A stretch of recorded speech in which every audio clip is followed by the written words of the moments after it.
is actually the most important one. So therefore, you really have to come to the class. You really have to submit your assignments and avail yourself for tests, and please do well.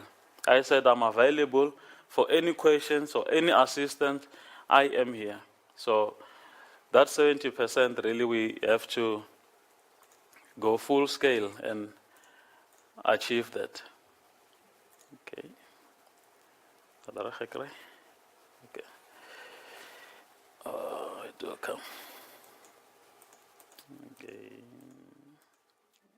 Right. Not just one more. Yeah. Okay. Thank you. So please let's do our best and achieve that.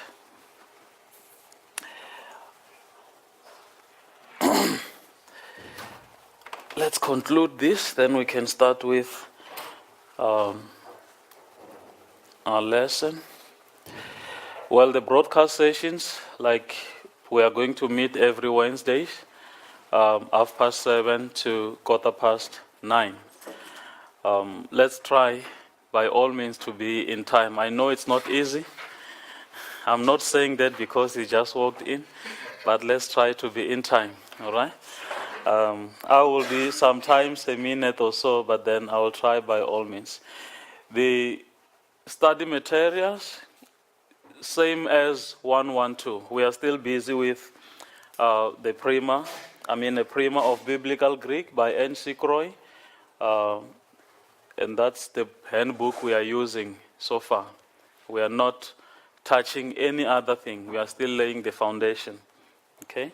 But then other recommended sources, don't shy away from having a Greek Bible with a dictionary at the back, and also your Liddell and Scott, that lexicon. They will help you as we continue. But as for now, the vocab and everything else that we have to use, it's in Croy. So you don't have to worry about, I'm only recommending that for you. It's just recommended, but the prescribed resource is Croy. Okay? So if you don't have it at this stage, don't worry. But then going to your first semester next year, you will have to have it. Okay? Anyone who does not have Croy by now? We all have it. You have been using it in your first semester. So, and also that link, I'm not sure if you have ever tested it. Have you tried that link? You should have maybe tried it in the first semester. Let me try and see if it goes in. Yes, it's showing me on the other side. If you go to that link, there are so many things you can learn. For instance, when you started with your Greek 112, that link will teach you how to pronounce alphabets and vowels and so forth. So try it, maybe on Ifundi. It will help you in that case. So I don't want to go into that. I'm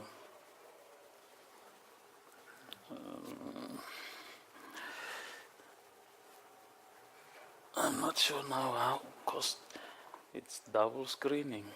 Okay.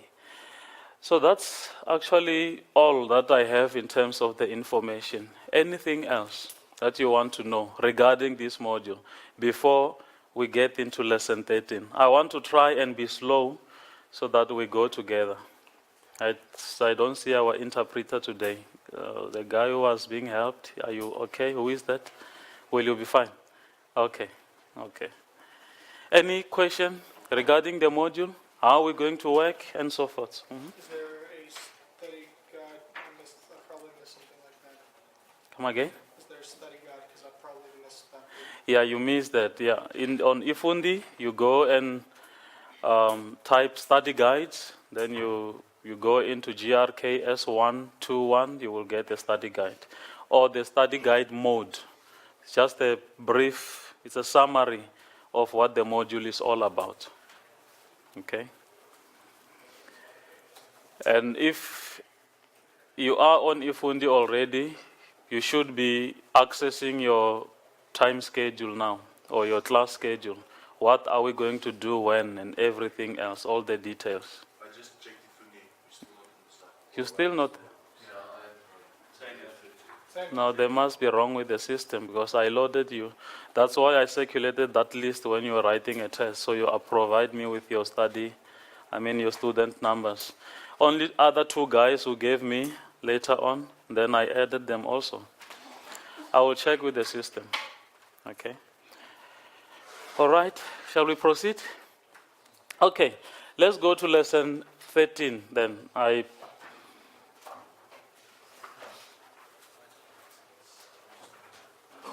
presume that we have done. This thing is. Let's start with what I'm expecting from you. You have so far dealt with the first 12 lessons of Croy. And you handled about 4 tenses or 3 tenses. That is the present tense. And what else? The imperfect and the future. Okay? Are you okay with those tenses so far? Anyone with a problem? How to construct or how to decline a present indicative active?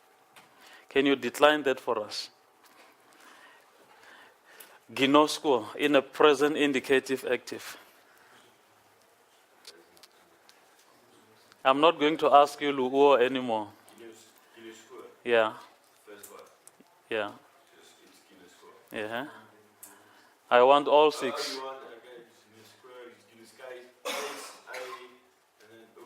What is Omen?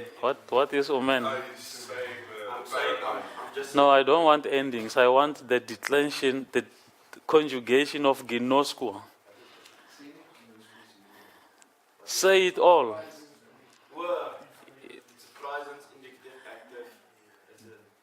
Conjugate it in full.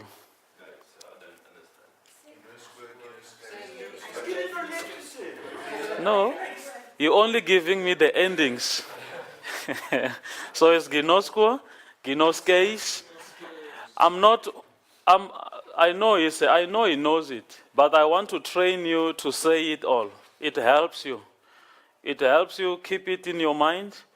Don't just learn the endings, all right? Because as we go to the future passive and the aorist passive and so forth, the stem will change. And also the endings will change. The inflectional endings will change. So rather practice it now. Lay the solid foundation now in vocalizing it, all of it, right? So, and then the future, lesson 12. Oh, let's start with the imperfect. Imperfect. Yeah. See the danger of sitting in front. Wait. Yo, doesn't that Of Lu'ua. Okay. Oh, Eluon, Elues, Eluomen, Eluon, Elues, Eluomen, Eluete, Eluon. L1 again. Okay, good. All right. And then why are you having that augment? Lu, on, Lu, S. It indicates that it's an imperfect tense. Does it indicate it's an imperfect tense? It indicates that it's a secondary tense. Because we are now coming into the aorist, and then it's a secondary tense also, so you must expect what? The augment. Okay? So the prefix, it's an indication or a denotation of a secondary tense. How many tenses do we have in Greek? How many tenses? 6. Are you sure? I can see you're not sure on your face. Okay? Who is sure we have 6? Huh? Name them. Give me three primary tenses. Yeah? Yes, welcome. Kom ons begin by die primary, the primary tenses. Okay. But is the primary tense, isn't it the perfect? The perfect, yeah? Perfect, present, Uh-huh. the future. And the future. Okay?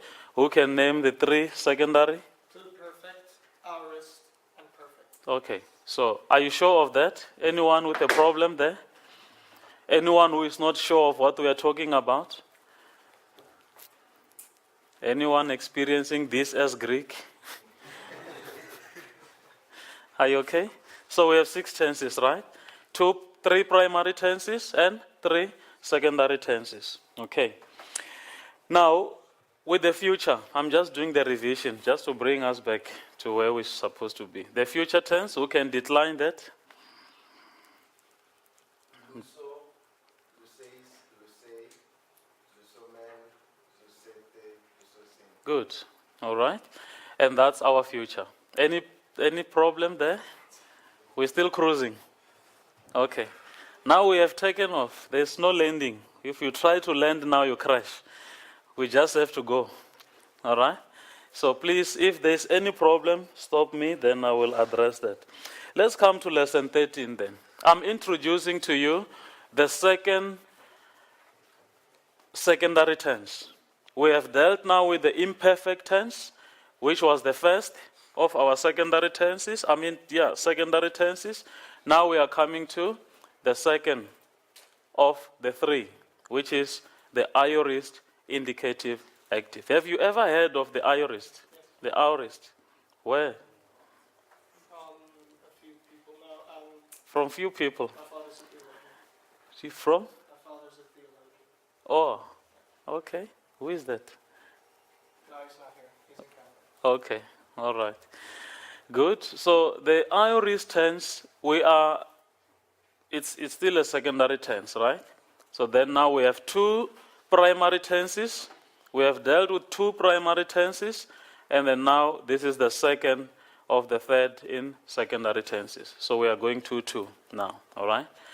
Now my expectations, as far as the study outcomes are concerned, I want you to note this. I'm not just writing them for fun. Recognize and be able to explain. You must at least look at this word and say, I know what this is. I can see what is going on. And because I can see and I recognize it, then it gives you a plus when it comes to explaining it. You cannot explain something that you don't have a recognition of. Why are you able to explain this is a pen? Because you can recognize it in the first place. You can look at it and say, oh, that is a pen. We use it for writing. We use it for this and that, right? So that works the same with Greek tenses or Greek words. You must look at them, read them, recognize them, and then you will be able to explain them. This is the one major part of studying Greek. You're going to read it, you're going to listen to the audios and so forth. As you continue doing your exegetical work, when you do your sermons and so forth, you must be able to explain Greek words. Otherwise, then you won't be able to handle Greek. So, recognizing and explaining, it's very, very important. That's baya belangrijk. So, please do that. And then secondly, again, I'm repeating the same word. Recognize and explain the 3rd principal part of the verb. I will talk about this not so long, what we call a principal part of the verb. You haven't done this before? Have you? No. Okay. I will explain what is that. And then secondly, you must recognize and explain the forms of the first aorist. And I'm saying first aorist because we also have the second aorist. All right? So the first aorist is what I'm going to introduce now. Now,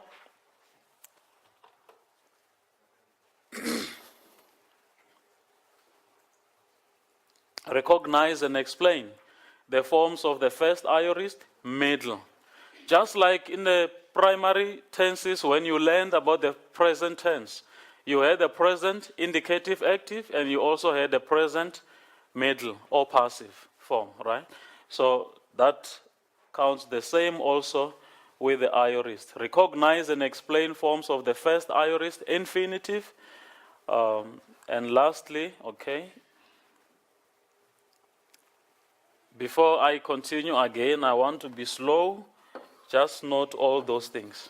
I'm not just fond of them for nothing. I know where we are going. Recognize and explain. Recognize and explain. Yerken of Erken en is het de vertaling? Explanation. Ja. Verklaar. Okay, good. Any questions so far? What I'm expecting from you? Is it too much? It's doable. Okay. Now, let me talk about the so-called primary and secondary tenses. Again, it is a revision. Up to so far, I hope you are enjoying the class. Biblical Greek has 6 tenses. This is what I've been talking about. 3 primary tenses, which are present, future, and perfect. And then the 3 secondary tenses, that is your aorist, imperfect, and pluperfect. We are okay there. We talked about that before. Primary tenses refer to the present and the future time, and secondary tenses to the present time. But I want you to note something under primary tenses. The perfect tense, lesson 15. We are not there yet. In 2 weeks' time, we'll be there. The perfect tense is under primary tenses because, first, it does not have an augment.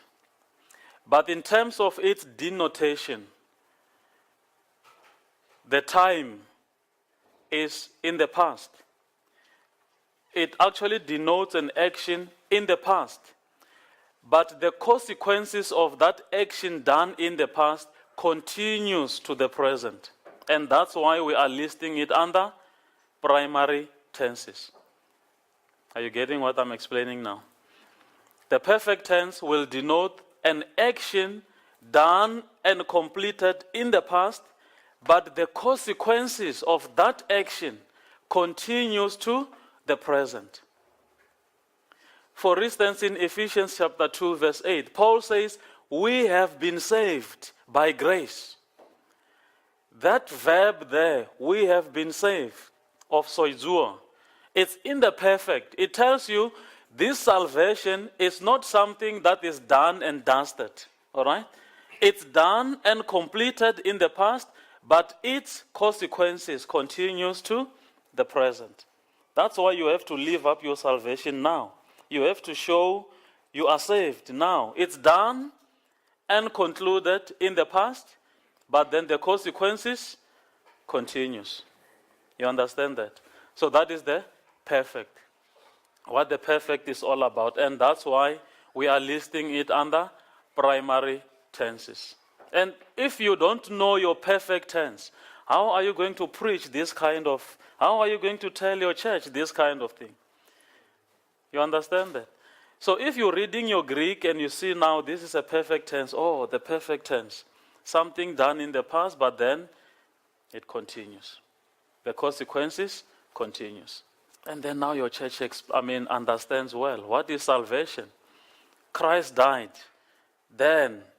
But then the consequences of his death, the fact that he saved us, if that verb is in the perfect, then it should continue to the present and ongoing. All right? So that's what the perfect tense is all about. Secondary tenses, forms are identified by a certain prefix, what we call an augment, and in some other cases, other markers. I will talk about those markers as we continue.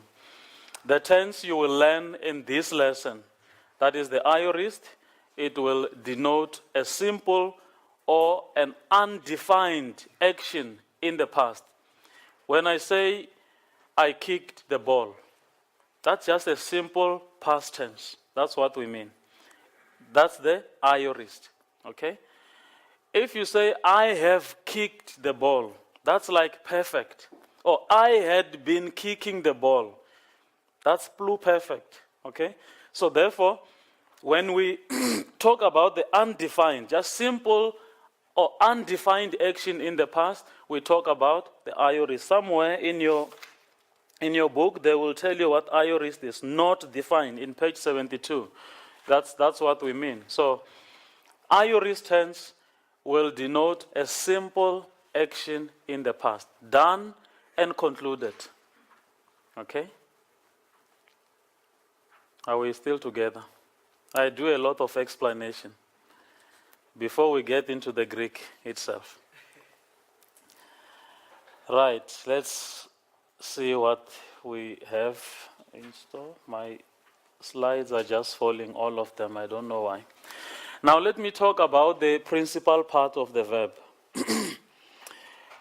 They are different. When we talk about principal part of the verb, I'm talking about the first persons. So far, up until today, you will have learned at least the 3 first persons or 4 first persons. You have the first person of the present indicative active, which is lu'ua, or ginoskuo, or aku'ua, and so forth, right? And the second, you have eluon, all right?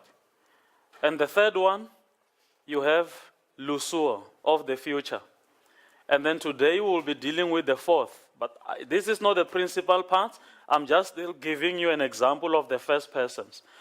In the aorist, you're coming to learn something like elusa, all right? Which is the first person. Now, when we talk about the principal part of the verb, we talk about the first persons of the following tenses. Look at that. We start with the present and the future, and now the aorist, the perfect active, and the aorist passive, and also, the perfect passive. How many principal parts of the verb do we have? 6. Those are they. The present, the future, aorist, perfect active, aorist passive, and then the perfect passive. We have 6 principal parts of the verb. The imperfect tense does not form part of the principal part of the verb. Okay? Because it's actually built also here. It can be included there.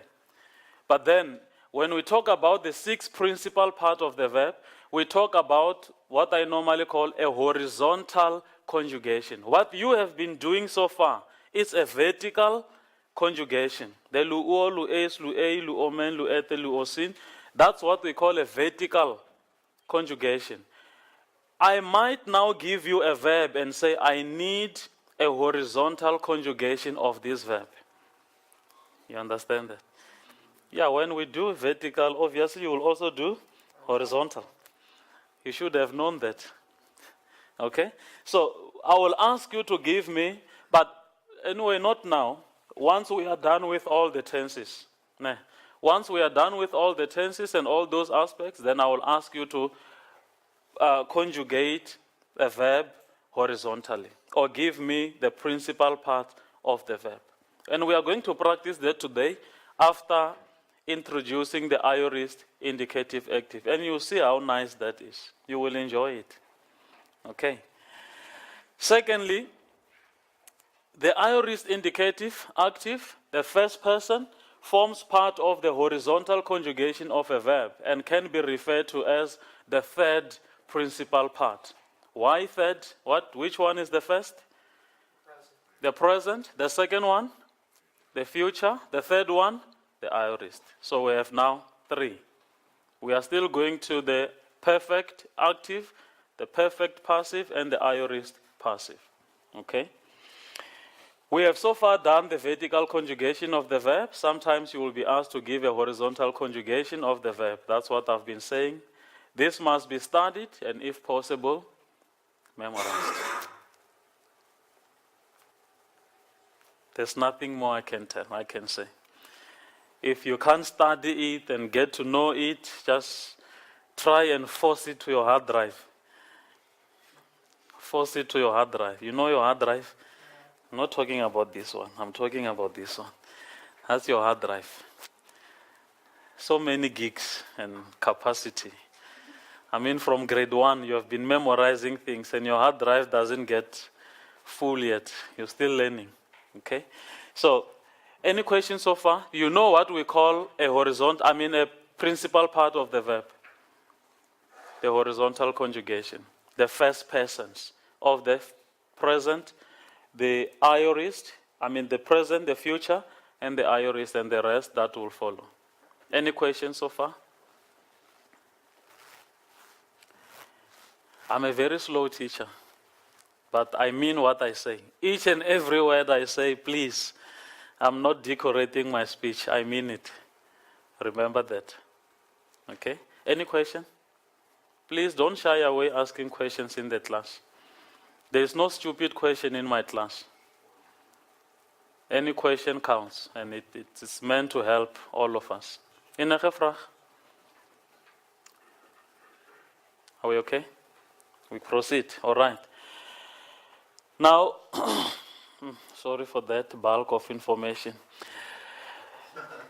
The first aorist, active indicative. Its forms. The aorist, like, I'm always referring, like the imperfect, is a secondary tense. Now, once I mention a secondary tense, you should be knowing something. Something must be coming into your mind. What are you expecting on this tense, from this tense? Augment. You must expect an augment. So we solved one part of it. There is an epsilon somewhere. Okay? There is an epsilon somewhere. And what else? It's in the past. Okay? So whenever I say something in the present or in the future or in the past of the past, then it's not an aorist. Okay? Therefore, you're expecting an augment, and the action must be in the past. Okay? It will therefore signify action in the past. Look, I'm always ahead of my slides. But that works for you, because I'm always repeating things, and then the more I repeat, the better you get it. It will have an augment, and then so we can expect an augment right there. Let me try and drag this thing, okay? Now there are the forms. Let's look at them. We said there must be an augment. Let's take the verb lu'ua as we have been having it.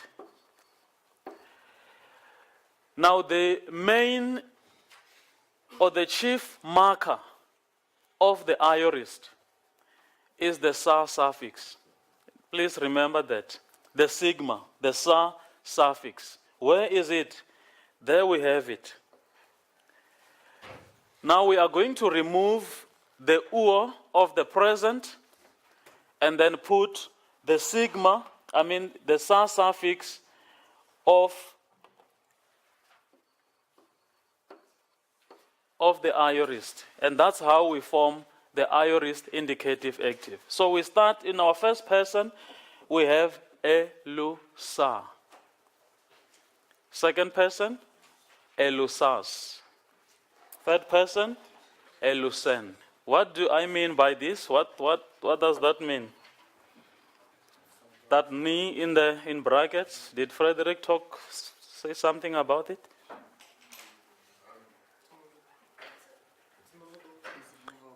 It's movable, so we can move it here and put it somewhere there. What do you mean?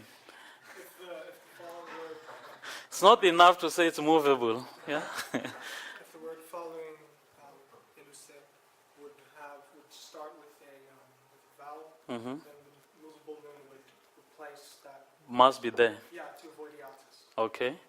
Okay. Why is that? Because otherwise, let's say it's like, let's say, it would be like it just hiatus. It just sounds. Why was this science necessary? Why did they do this? Could it have been because when they write it, sometimes When they write it. is and they didn't Okay. have space because of the tablets they wrote it on, and then when they did not put the movable noun in the words, hulle het een geword. Ja. Ja, je praat in Afrikaans, geen probleem. Staan nie wat Ja. daar staan nie, want dan lyk dit soos een woord, maar is eintlik twee woorde. As daai noem nie daar. I'm missing something very, very important. You are correct, but I'm missing something important. Yes? It makes the flow of reading the words easier. It's easier to read it and pronounce it faster. Hij had verder gepraat.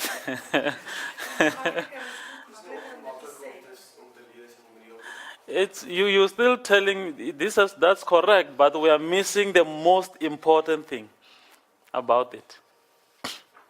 What is it? Did Frederick not mention anything like that? We are coming from the oral tradition. This word that you have in the Bible was never in the paper before. These were stories that people will tell from generation to generation until we had the first gospel, which is Luke, right? Or Mark, some will say. That's when the things began to be on the tablet. Okay? So someone would stand in front and tell. Okay? So you have to really pronounce it so well that they must hear there is a ni here. Because the following word I'm going to say does not have a consonant, it starts with a vowel. If you are not sure, if you are not vocalizing it well, then the scribes who are sitting there will just write something else. So there must be that difference. The influence is from the oral tradition. You understand that? So it's not just for simplicity or for any other thing. The oral tradition influenced this. And remember, the first Greek Bible had no punctuations. There was no full stop, there was no comma, there was nothing. Everything else was just a poikikos. You know poikikos? Yeah? No spacing, nothing at all. That's what poikikos is all about. No full stop, no comma, no whatever. And artapel and the place and alles is some and that. Okay? So it was just like that. All right. I want you to remember this. These are not just jokes, ne? I want you to remember that. So Elusas, Now, I just want to know, when they started putting it in, did they start from when they were speaking or they began with it when they were writing? when they were writing. I said he mentioned something correctly when they write. But then that was not all. I wanted him also to refer to the oral tradition when speaking. Okay? Elusa, Elusas, Elusen, Elusamen. Something looks familiar. Lu Omen, you remember it? Elu Omen, your imperfect. The future. Lu Somen. And now in the aorist, Elu Samen. What is the difference? The main difference? That sa suffix. Okay? The sa suffix. And then elu sate. Again, something sound familiar. The present, lu ete. Imperfect, elu ete. Okay? And then the future, lu sete. Okay? And then now the aorist, lu sate. Okay? And then elusan. Helehet los gemak of helehet. Yeah, los gemak, right? I have, sorry, not hele. That's what I'm talking about. Helehet los gemak. They have, or they loosened. Okay? I loosened, you singular, loosened. Afrikaans does not have this you singular and you plural. It's yay is yay. Okay, yay and yelle. Okay, so the English, the you singular and you plural, remember that, and all that. All right, can we close our books? Did you close your books? Don't look at the board. Just be honest. You know commandment number 11 in the Bible. Don't look to the board.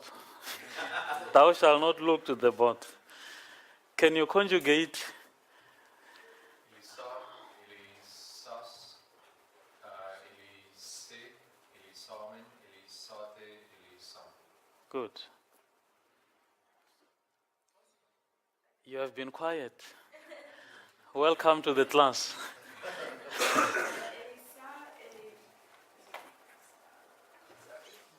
Elusa, yes. Sas, yeah. Sen, remember that movable name, which we can move from the bottom of the boat up to the... Okay, good. And yeah. Mm-hmm. Sen, sun, sen, sun, sun. Okay, good. Uh-huh. Let me help you the first one. Elusa? No. Remember that movable knee? Sen. So it's Elusa, Elusas, Elusen. Okay, let's go there on top. Samen. Elusate. Sen, sun. Sun. You go for sun. Or you go for sen. For sun. Okay, good. All right. Uh-huh. Yeah. Okay. So you're sure it's sen now. Not sun. Sen. Okay. So it's Elusen. Yeah.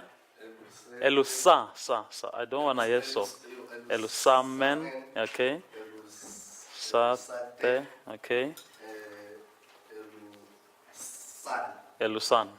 Okay. Good. You have been in my class before. What happened? Laziness. Okay, we'll pray for you. Uh-huh. Yes. Yeah. Good. Try. Uh-huh.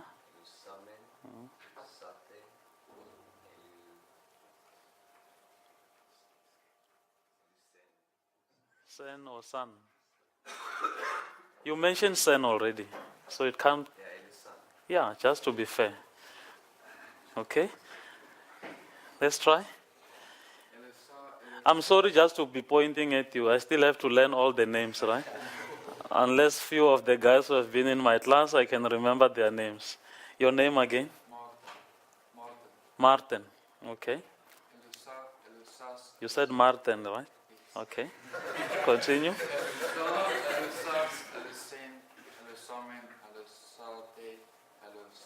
Elusan. Good.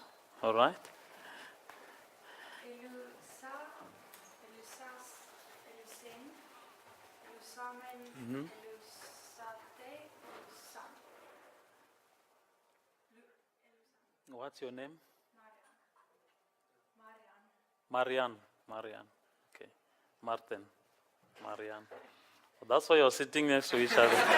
Martin, Marian. Okay. Good. You want to try? Conjugate? Elusa, Elusas, Elusen, Elusamen, Elusete, Elusan. Are you sure? Sun, yeah. Son. Okay. Good. All right. Okay.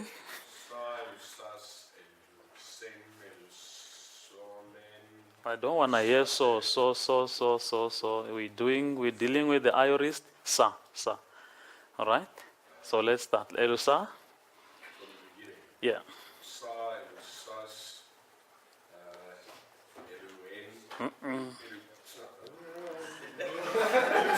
Elusen. Good. Yeah. Elusan. All right. Good. Elusa, Elusas, Elusen, Elusamen, You are too quick for me. I'm very stupid. You are too fast. Elusa, Elusas, Elusen, Elusamen, Elusas, Elusate, Elusan. Okay, good. That was it. That was like a cow train. You know a cow train? Or those Canadian trains. They are very fast. Okay. Where in Canada are you? Oh no, I don't live there anymore. I've lived there for like 10 years. My father lives in Belleville, 2 hours from Toronto. Perfect. Okay. All right. Good. All right. Any questions with this? You wanna try also, or first try? If you just conjugate first. That will give you a right to ask me a question. Yeah. Elusa, elusas, elusa, Huh? elusen, Uh-huh. elusa me, Mhm. elusa me, elusete, Elu. elusa, Elusate. elusate, Yeah. And then elus. and then elusa. Can you start from the beginning before you bite yourself? Let's try. Let's try. Elusa. Elusa, No, don't write anything. Try. Let. elusas, Okay. And then elusen, elusa, elusa, men. elusa men, Yes. And then elusete, the elusate, sate. Yes. elusate, elusan. Is it elusan? Are you sure? Not sen. Okay. So now you can ask your question. Okay, as to my process to the restless, the first restless, to my understanding it says that it is an action that happens in the past, Mhm. but it is not defined by time. So you can't say when in the past, it's just happened in the past. That's why we say undefined. Undefined. Yes. So, but Simple. it says here as well, occasionally the restless tense may be translated in English, I have loosened, but only when it refers to an undefined action in the past, similarly to the pluperfect. Mhm. But the pluperfect is defined. The pluperfect is, we cannot say is defined, but I always say it's the past of the past. I had been kicking the ball when they arrived. So it's, I had been kicking the ball. It happened in the past, prior the past. I had been teaching when they arrived. It's two past tense. But the pluperfect will be the past, and then you get another past coming after it. You understand that? It only occurs once or twice in the New Testament. So we need not worry about the pluperfect. So, but then, all the Greek tenses, there is no question about time. We only refer to the tense in terms of the primary or secondary in terms of time, but they have no bearing on the time. We are more interested in the action, whether this action is simple, whether this action is recurring, or whether it's a once-off action or it's something that needs to be repeated. You will enjoy the Greek as we continue. When we go to the imperative, the commands, the aorist imperative, it's a command if I say stand up. All right? You must stand up. But then that is a once-off. If it's an aorist imperative. If it's a present imperative, it's a command that must be a lifestyle. It must be repeated every day. So that's why they have different tenses for imperatives in Greek. Yes. That's where we are going. That's why Paul says, husbands, who is married here? Only one guy.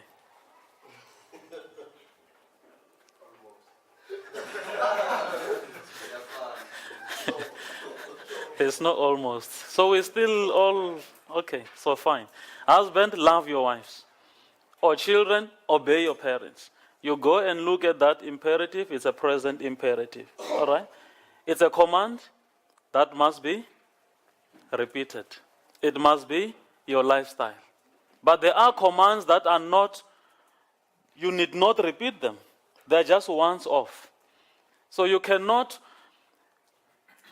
design the dogma of the church or the law of the church around a aorist imperative, because it was not meant to be done and repeated all the time. You understand that? Zionists will do that. Something that was once off, then they will do it every day. And they say it's a law. But then your study of Greek will always tell you, this was just a once-off thing, done and dusted by Paul. The whole church after that does not have to do that. You understand that? So that's the nicest thing about Greek. The more you get into this, then you know what to do and what not to do. Yes, question? Oh, no, you can go without telling us. It's okay. We'll understand. Any questions so far? This is my first class after 9 or so months, so I'm a bit slow. And I want you to get used to how I present things and how I get to teach you. I want us to blend. to be together. Okay? Enige vraag zover? Am I still talking Greek to you or talking something understandable? Are we flowing together? Okay, good. Now, let me see what's next.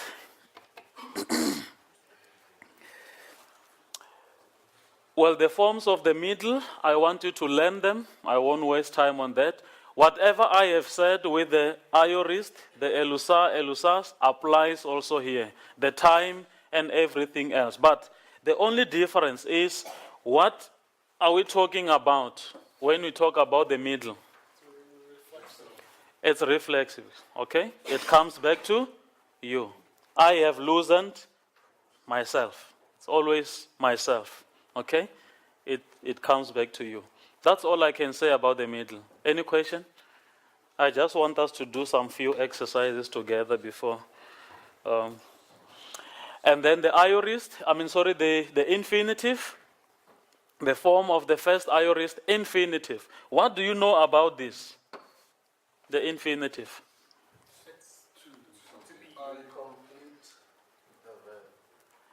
The infinitive can complete the verb. Yes, there are verbs that need infinitive to complete their meaning. For instance, feluo, and what else? You have learned many of them so far. Feluo and any other verb you have learned?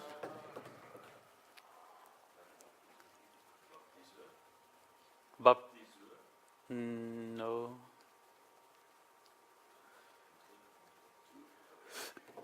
Have you learned the verb ofeilo? Yeah. Ofeilo? Have you learned the verb day? Day? Like that? Oh, today's lesson is day. Okay. It is necessary to. It needs an infinitive. I want to, or I ought to, or I will, or I wish to. Ofeilo, I ought to. Okay? And please don't forget those verbs. Nah. It just makes your analysis easier. Because once you see feluo, you know there is an infinitive coming. Once you see ofeilo, you know there is an infinitive coming. Once you see day, there is no way in this life or in the next life, day won't change. Okay? There is no way. Once you see feluo, there is an infinitive coming. Okay? In this life and also in the next life. If we are going to study Greek in the next life, you will still find feluo. It will need an infinitive to complete its meaning. So those are the verbs. Now the infinitive is a non-indicative mood, right? It's a non-indicative mood. It does not have the augment. The augment occurs in the indicative mood. The infinitive is a non-indicative. To kick.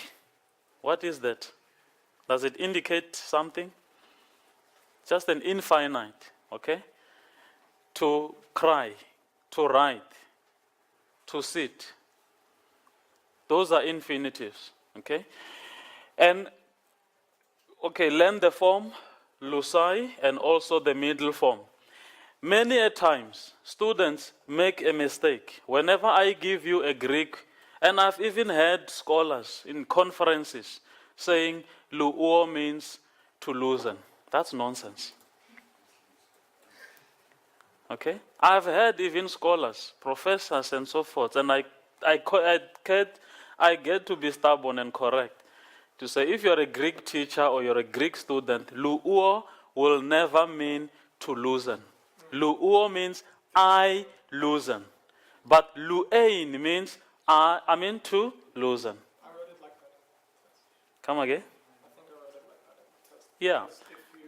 Because one question though, if you parse it and explain it, and you find the roots, indicate the roots, and you mention what the root. We must be asking, when you ask question, please, we forgot the microphone and we are leaving the other ones at the back. But it's fine, let's... Okay, so what I'm trying to say is, let's say I'm parsing a thing, and I get to the part parse it, I show that this is what this one means in its conjugation, and then the root means I do this. Yes. And then it explains. I will show you how to pass the verb. I think, I mean, yeah, for you taught us, but for Yeah. instance, I saw an extra line in the test you gave us, which I didn't know what to write on the extra line, so I just wrote it down. that's what I'm going to address now. When I give you a verb, I'll give you like 8 slots to fill in. When I give you a noun, I know it's 7 slots to give in. I mean to write something. So yeah, we will talk about that, because I've seen that also missing in your test. You did not know what to write or what to say. Okay, so we'll address it. Any question with the infinitive and the infinitive middle? Learn those forms, and the translation is still the same: to loosen. Any question? Is it to loosen in the past then? To have, loosen, or whatever. You will see it when we go into the text now. Yeah. Any question? Are we fine? Let's see what's next.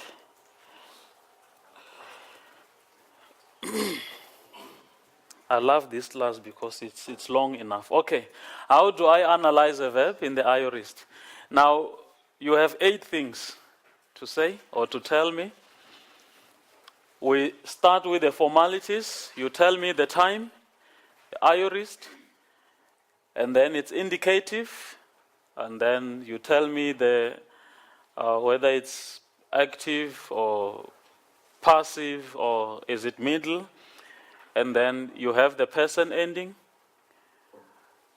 the person, and then the next one, is it the one person or more than one, the getal, ne?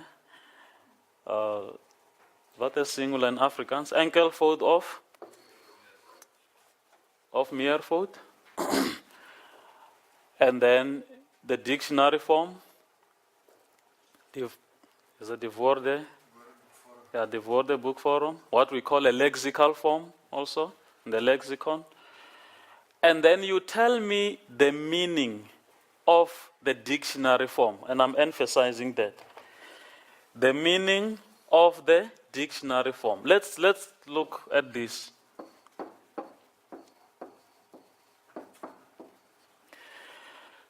Let's conjugate, let's pass this verb. What is the tense? Let's start there. It's your aorist. Is it passive, indicative, whatever? It's indicative and it is active. What person is that?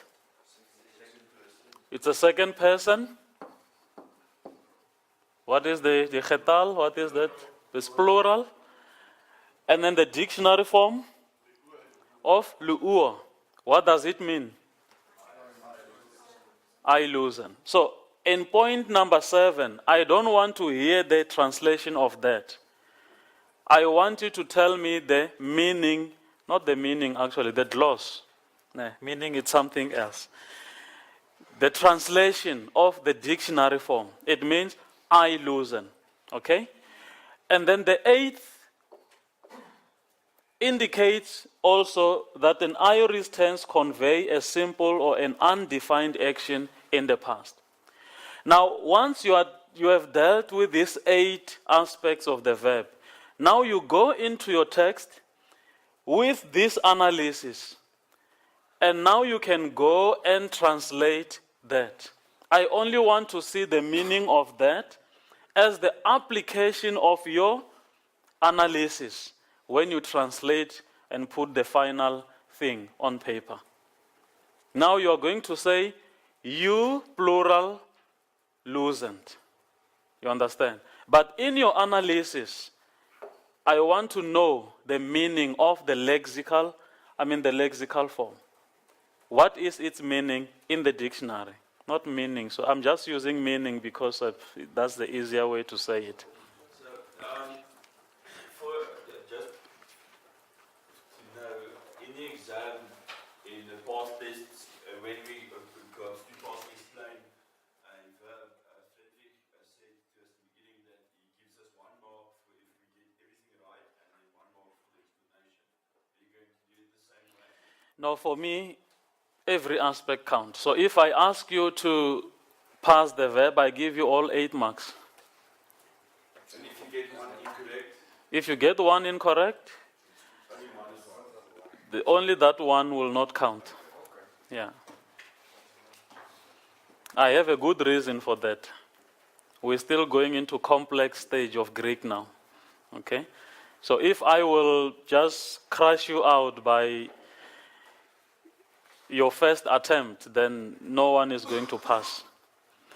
But the one thing I hate, and I hate it with passion, when I give you a verb and you tell me it's nominative, I don't even want to go on marking your thing. When I give you a noun, die zelfstandige naamwoord, en jy begin deur te sê, there's presence, then you don't know what you're talking about. Then I don't even want to go on marking your thing because you don't know what you're talking about. A noun is a noun, a verb is a verb. Rather get it wrong, at least you have known or you have convinced me you know this is a verb and also this is a noun. Pass it incorrectly or wrongly, but at least identify. Remember, recognize and analyze. Okay? So if it is a noun, don't start by telling me it's present, indicative, active. I just crash and pass. We won't work that way. You must know at least this is a noun and this is a verb. Once you have identified it's a verb and then you say that correctly and that one and you get that wrong, that's reasonable. But if I gave you a noun and you start by saying it's present, not in this life, and I'm very sure not even in the next life. Okay, so let us just be sure of what we're talking about. Any questions so far? Now you know what to write, those 8 aspects. Nah? I just want to know now, since you have given the list you've given there, are we then expected to do it when we are passing and explaining chronologically the way you put it, or you can put it in any order? I don't see any order that will make sense apart from this one. Unless you have a suggestion. No, Or you want to start by telling me it defines, this is an undefined action, before you even tell me it's present or it's... I don't see any order or any logic after this. You say from the word meaning this, which is in this context it is but I think it will be more harder for you than me, because this one is the most simple way of doing it. Present, active, indicative. I mean, that's even a nice song I'm teaching you. Otherwise, if you want to complicate things for yourself, it's okay, but then you can use any order. I will still mark it, but I feel that this is a reasonable order to put it. and then another question, will you put these slides on your phone? Yeah, I will upload them. Yeah, all my lessons will be available. So you can run them at your own time and leisure. And if you experience problems, then you can come back to the class and let's address it. So after this class, I'm going to load this on your phone, you will get it. Okay? Except my markings and writings, we won't get them. Okay. Any question? Let's go to the exercise. Now we are going to divide the class into few groups, and you must stay in your group until we go to the exam. And each group is going to have the name. Okay? So we are going to have the EFF and the DA and the ANC and who wants to be EFF? Who wants to be EFF? You don't want EFF. Why? No, it's only for Greek purpose. It's not.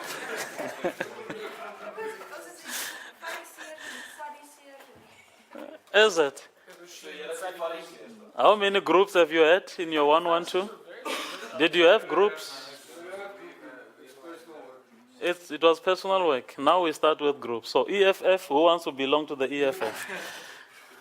The red jackets. Or who wants the DA? Who wants to be in the DA? How about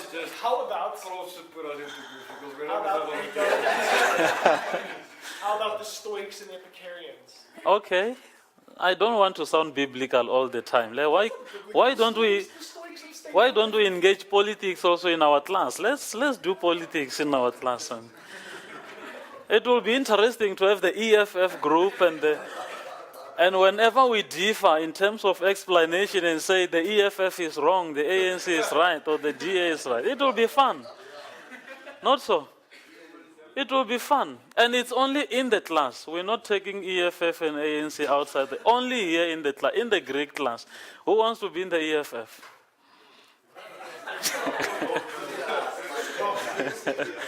Okay, how many are we here? Who is missing? Let's form the group of 4. Ne? We might not use EFF. So, Martin and Marianne. Quintin. Okay. Quintin. I must look at you for at least 20 seconds so that I can remember. Okay. And Florence. Like Florence. Or Flores. Okay. Okay. Good. So there's a movable something at the end. Okay. Good. You are a group. You come up with your own name. You're going to stick together until we go to the exam. All right? There's no floor crossing. Okay? There's no I have moved and now the councillor in the DA, I'm now the councillor in the ANC. No. You stick to that group until. No floor crossing. Your name again? Jurek. Okay? And Koketso? And? Aaron. Hermon. Okay? Wilco. W-I-L-C-O. Wilco. Okay, all right. You are going to form a group together. You might not be friends or even talking to each other, but now you start talking to each other. Okay? And I want to know your name after this. Just sit together quickly, group together. We're going to do this and then you sit together. And then here we have Vikas and Tia? Come again? It's like it's saying no tea. Are you a biker? No. Okay. Yeah, you're a biker then. Okay. So the 4 of you will be together, Vikas and Kolisa, and your name? Jack. Okay. So please, you are together. Decide on your name. Decide on your name. No, it's fine. There's no Mganwam. And then the 4 of you are together.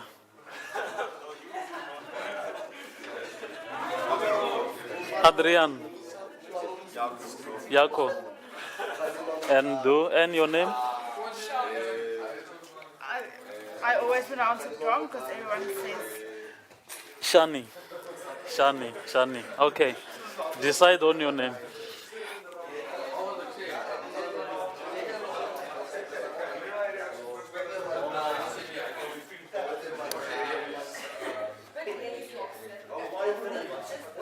Okay, let's do this. Let's do this. What's your name? Decide quickly. ANC. No, you don't have to do politics. You can.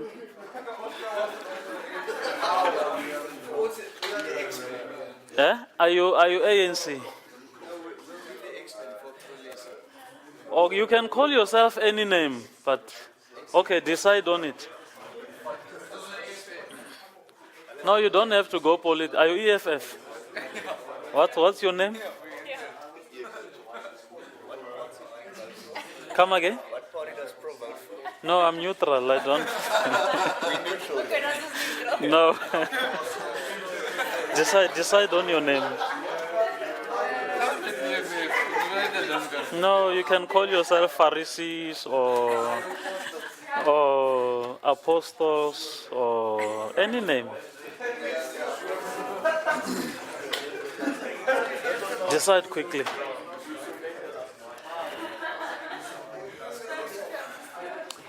Okay. How many groups we have? 4, right?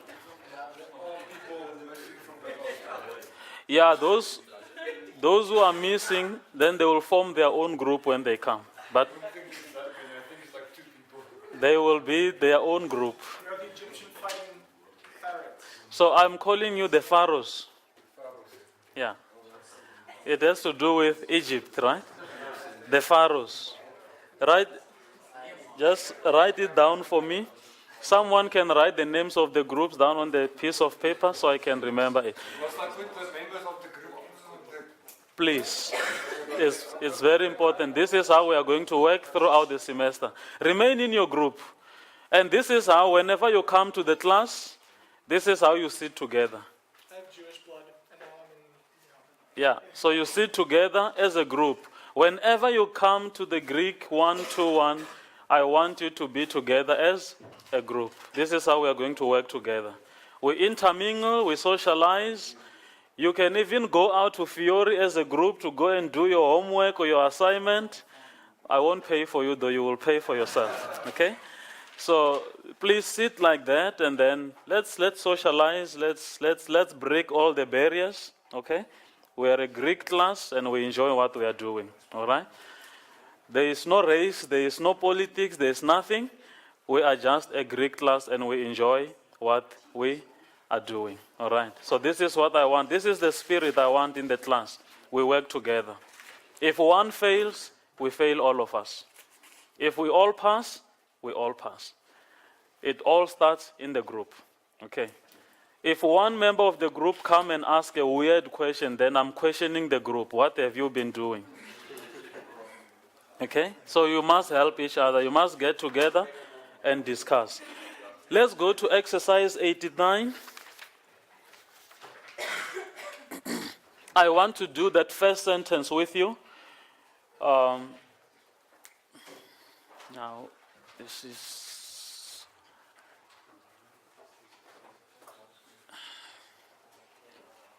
I want...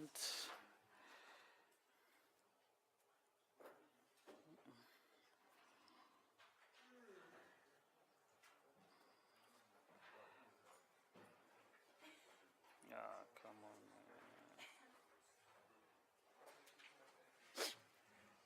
Exercise 8-9, practice and review, sentence number 1.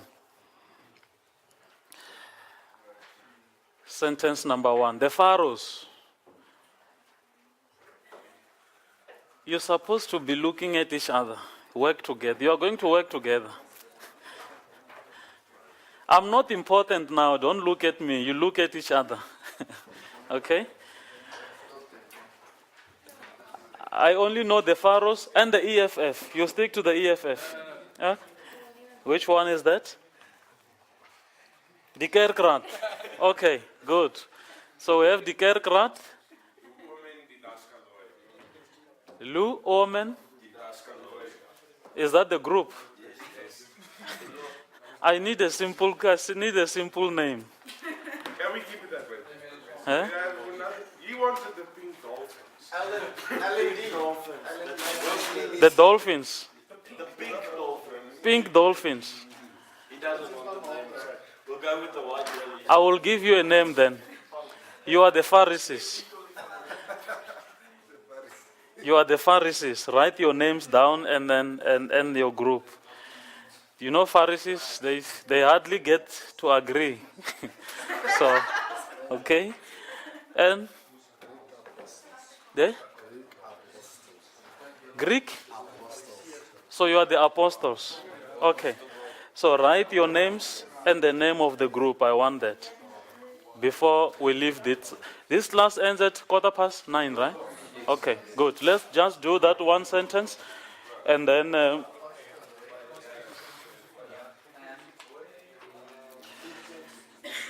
Marianne and the Kerkrat. Let's listen to her. She is going to read that Greek sentence for us loudly. Can you take the microphone? Then it will help also the others. She is going to read the Greek sentence for us. And then the Pharisees, I'm underlining apeluse, that verb apeluse. It's in your books there, apeluse. The apostles, I'm underlining that verb eupestrepsen. Eupestrepsen. The pharaohs,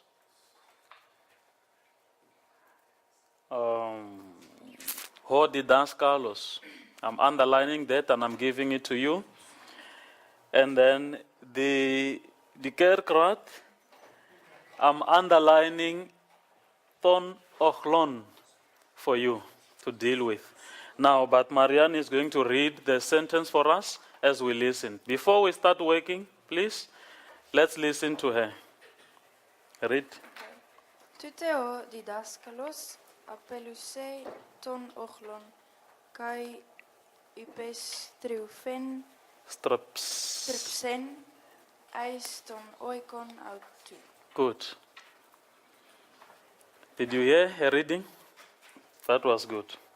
Now, when you look at that sentence, first identify the verbs. And I have given the Pharisees a verb to analyze. Which one is that? Apeluse. And then the second verb went to the apostles.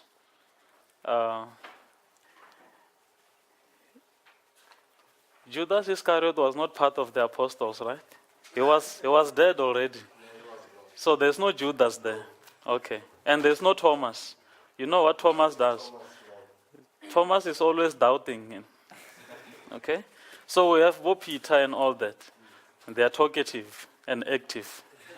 That's what I want to have. Okay? So you have that verb to pass. I have shown you how to pass. And then the nouns. And all the nouns, hodidaskalos, the Pharisees, the pharaohs, please get together, discuss. 2 minutes. Let's finish off. Pass that verb, analyze it, and then as a group, put up the translation of the whole sentence. Analyze the verb or the noun I have given you. Ontleed en verklaar het woord en daarna doen de vertaling. Nee, thank you.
Okay.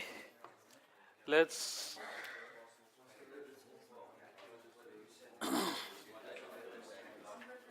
I expect that you are sharp. Are you okay? Done with the translation? Yep. Okay.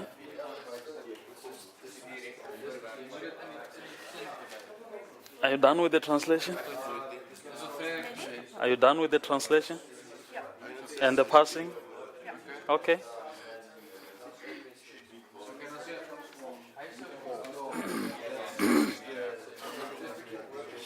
Are you still disagreeing? No, we're Yes. discussing. You're discussing. Are you done with passing and translating? Are you finishing the translation? Finish quickly. Finish quick. Are you done? The translation? Not yet with the translation. That's still easy. Please finish quickly, then we can finish. Yeah.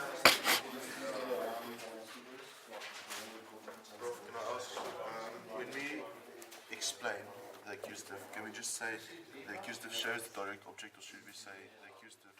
In the context of the sentence. Should we say it shows who the teacher dismissed, or can we just say it shows us the direct? It's a direct object, but it's always, there are two possibilities. One, it can be a direct object of a particular verb, a straight direct object, and it can be a direct object because of a preposition. Okay, like in this case, what type of a direct object do you have? It's in a prepositional phrase, right? So, but then that's like a general direct object. So it's not a direct object of any other verb.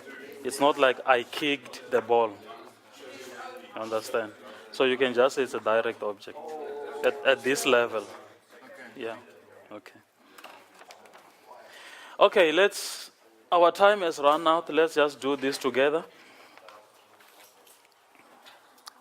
Marianne has read the sentence for us. And let's start with what you had to pass. Or who are dealing with the verbs? The Pharaohs? No? The Pharisees? Have you agreed now? Yes. Okay, finally. Just let's give them a chance. Please, you will finish afterwards. Let's just finish off, and then I just wanted to show you how we're going to work. Next time we will even have more time, because today I had to present 2 slides. So next time we will have ample time to discuss. The Pharisees, please give us the passing of the verb, that verb. What is it? Is it apeluse? Okay. Is die eerste aorustus, indicatief, actief, derde persoon, enkelvoud. Leksikale vorm is apollo, beteken ek het vrygelaat, ek het laat gaan. Okay. For the sake of the English students, it's an aorist, indicative, active. You said it's third person, singular, of apollo, meaning I release or I dismiss. Okay? I'm looking forward to hear how you're going to translate that now when you deal with the whole sentence. You understand? Okay, good. The second verb, upestropsen? Or the explanation? It's a simple action in the past. Yes. Okay, good. Excellent. Yes. It's in the aorustus form. Uh-huh. Active, indicative, Yeah. third person singular, Mm-hmm. from Yupus to Fuhr. From Upa, strefuo, meaning I return. I return. Okay? And it's an undefined action in the form. Excellent. Simple as that. Now we have the meaning. We have 2 verbs. We have analyzed them. Now let's get back to what is our problem now. Oh, didascalos, and I see that it might be playing its role as a subject, and so we need that when we translate. The Pharaohs. Who is that? Oh, didascalos? It's the Pharaohs. Let's go. Tell me 7 things about that word. It's a noun. Yeah? It's nominative. Yes? Had you said it's a verb, I was chasing you out of this class. Okay, so it's a noun? Yes. Yeah. It's nominative. Once you say, I want to teach you something, Frederick might have told you. Once you say it's a noun, what are the three main characteristics of a noun or an adjective? Case, number, and gender. So that's how you go on passing it. I saw some people are still telling me stories in the test when I say, give me three characteristics of a noun. We're only talking case, number, and gender. The naamval, the getal, and geslag. Okay? It's okay? Come. Okay, so it's nominative, singular, Mm-hmm. masculine, Mm-hmm. lexical form, didaskalos, Yeah. meaning teacher, Uh-huh. and because it's nominative, it's to name or point out, to state the subject. The subject. Good. Okay? Is that the honor verb? Yeah. Okay.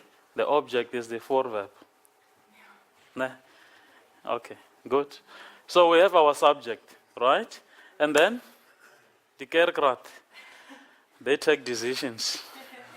What is your decision? That is ochlos. Eis ton ochlos. But then ochlos, yeah. Ochlon, sorry. Zelfstandige naamwoord, Mm-hmm. It's a noun. accusative, It's accusative. enkelvoud, Yeah. mannelijk, Mm-hmm. oplos. It means crowd or multitude and direct. It means crowd or multitude. Okay? And this is direct. And it's a direct object. Once you say it's accusative, then it's a direct object. Which group wants to try and give us the translation? Oh, we are all ready. Okay. Let's start with the Pharisees. Engels of Afrikaans, vertalen. I'll do it in English. You do it in English. Okay, let's go to Europe. Then the teacher dismissed the crowd and he went back to his home. Did he go back? Is that what the Greek is saying? He returned to his home. Oikos? To his house. Okay? Yes. Not all houses are homes. Ne? Not all houses are homes. You say? Yeah, well, not all houses are home. This is a house also, but it's not a home. Okay? It's a classroom. Okay? So oikos will mean the house. Let's keep it that way for now. Literal as it is. Any other question with this translation? Then the teacher dismissed the crowd and he returned into his house. If I underline aftu, sorry, autu, I'm reading modern Greek, it says aftu. If I underline aftu, how would you pass it for me? Kerkrat? Marianne? Just look at it and pass it, it's simple. Is it a noun, is it a verb? Yeah, it's a personal pronoun, okay? Case number and gender? This is een infinitive. Uh-huh. Getal is enkelvoud. Enkelvoud, Dat is mannelijk. mannelijk. En The lexical form? enkelvorm is autos. Autos, En die vertaling is hij. hey, En explain? van hom. Yeah. Explain. En When you explain, now you go back to the case. Wat said the naamval? What is the naamval? Genitive. So, what deed die genitive? What does that genitive denotes? The besetting, the position. It's the house belonging to him. Okay? So, in that way, that's how we are going to work it out. And the last thing, in 4 minutes, who can come and try the microstructure of that sentence? The microstructure? Do quickly. In 3 minutes, then we are done. This is how we are going to work. And before, okay, as I announce the following sentences for next week, we have a double period on a Monday, right? So it will be a working session. All of it. Kerkrat. You take sentence number 2 sentence number 3, the practice and review. Practice and review, sentence 2 and 3. And then the apostles, you take sentence number 4 and 5. Did you note that? Okay. And the Pharisees, you help him do, he's still writing. You take sentence number 6 and 7. Okay. 6 and 7. And then the Pharaohs, you take 12 and 13. The Pharaohs, you do 12, 13, and 14.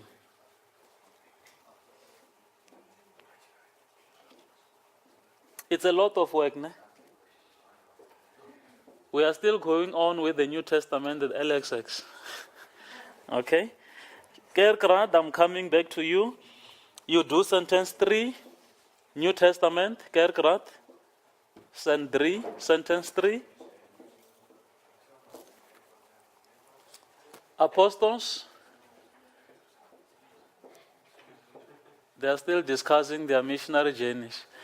Apostles, LXX, sentence number 7. You add to what I've given you.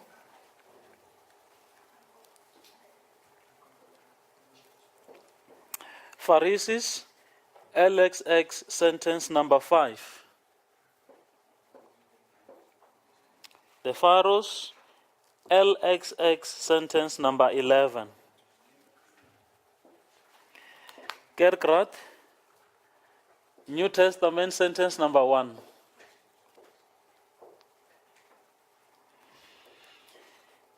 New Testament, sentence number 2, Apostles.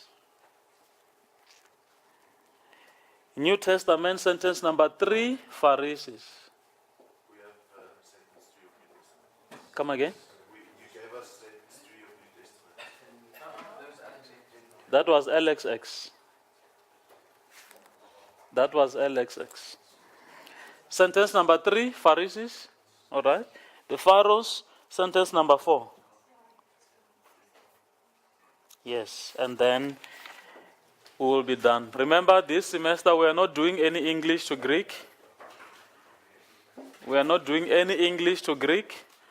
What I'm going to give you in the exam is a passage, a story, a plain story key. Is there story key in Afrikaans? Yeah. A short story key. And then out of that story key, I will ask questions. So therefore, it's a comprehension test.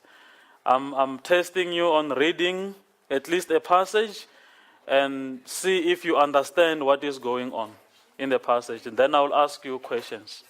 So we are not doing any English or Afrikaans to Greek. Will the questions be English or Afrikaans? Or will it also be English in Afrikaans, yeah. But then your answers must be Greek, yes. Okay, let's look at that quickly, and then we finish. It's off now. Mdu, that's an indication of time. So it must be constructed also. And then you have your subject, you have your main verb. Please don't forget all those things. Ne? The spiritus. And then you have your direct object. Is that so? No, something is, yeah, okay. It is. That's good. And then you can just put your guy there in the beginning, right? You put your guy, it's a marker, it's somewhere there, all right? And then you have your main verb, and that's why you have to put your guy there. That guy, when it stands there, it shows me that that sentence is not done yet. But then here is the conjunction, the sentence continues, okay? And then you have your second main verb, you have your prepositional phrase, and you have your genitive, which is good. All right. Did you get the manual for the guidance for the microstructure? It's the Afrikaans one. I do have the English version. done by one of my students sometimes back, Rudy Delange. And then if you, the English guys, please come to my office, take a copy, make copies for yourselves. Yeah. 114 in the theology building. So we meet on Monday. Please don't walk into the class unprepared. Groups, work together and then come prepared so we can address all those problems. Thank you so much.